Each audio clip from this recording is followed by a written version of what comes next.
Shalom, shalom, shalom, haleluya, haleluya, puji Tuhan. Satu hari lagi Tuhan berikan untuk kita hari ini, Selasa 20 September tahun 2022. Ini sungguh adalah sebuah anugerah yang harus bisa kita jalani dengan penuh tanggung jawab di hadapan Tuhan. Dan teruslah percaya bahwa sama seperti Dia telah memberkati tidur malam kita, maka Dia juga pasti akan memelihara memberkati kita di sepanjang hari ini. Baiklah, sebelum kita lebih jauh melakukan semua kegiatan aktivitas kita hari ini, izinkan kembali Tuhan bicara kepada kita secara pribadi lewat pembacaan Alkitab satu hari satu pasal dari pembacaan 48 hari bersama Yehezkiel. Dan hari ini kita telah memasuki hari yang ke-21, maka kita akan membaca kitab Yehezkiel pasal yang ke-21 ayat pertama sampai dengan ayat yang ke-32. Judul perenungan kita pada pagi hari ini, Pedang Tuhan. Sebagai pengantar renungan ini, saya akan coba bacakan untuk kita ayat yang ketiga. Katakanlah kepada tanah Israel, beginilah firman Tuhan, lihat, aku akan menjadi lawanmu dan akan mencabut pedangku dari sarungnya dan melenyapkan dari tengah-tengahmu orang benar dan orang fasik.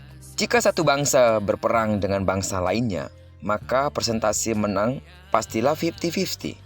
Bagaimana jadinya apabila Allah berperang melawan bangsa Israel? Bagaimana jadinya ketika Allah berperang melawan manusia? Nas ini merupakan kelanjutan dari Yehezkiel pasal yang ke-20 hari kemarin, yang berbicara tentang kehancuran bangsa dan tanah Israel.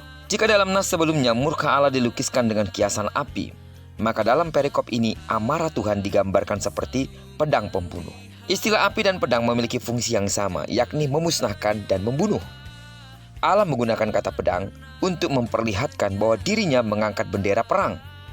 Artinya Allah akan melenyapkan umatnya, baik orang benar maupun orang fasik. Cara Allah membinasakan umatnya dengan memakai kerajaan Babilonia. Allah memakai tangan si pembunuh yaitu Raja Babel menjadi pedang penghakiman dan kematian bagi umat Israel. Tajamnya pedang Allah diibaratkan berkilau seperti petir.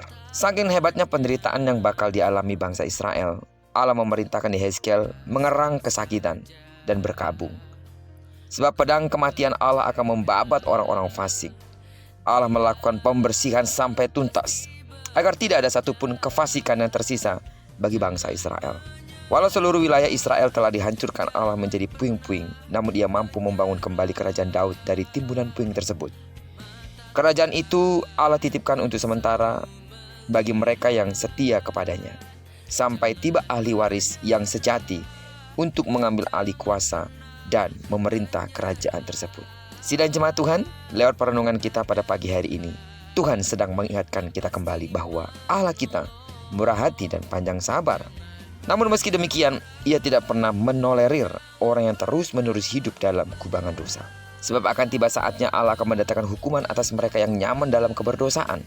Sekali murkanya menimpa kita, maka kehidupan kita akan diluluh lantahkan tanpa ampun. Karena itu, mari semakin mawas diri, berhati-hati dalam hidup, dalam berbicara, berperilaku, berbuat, dan dalam keseharian kita. Amin.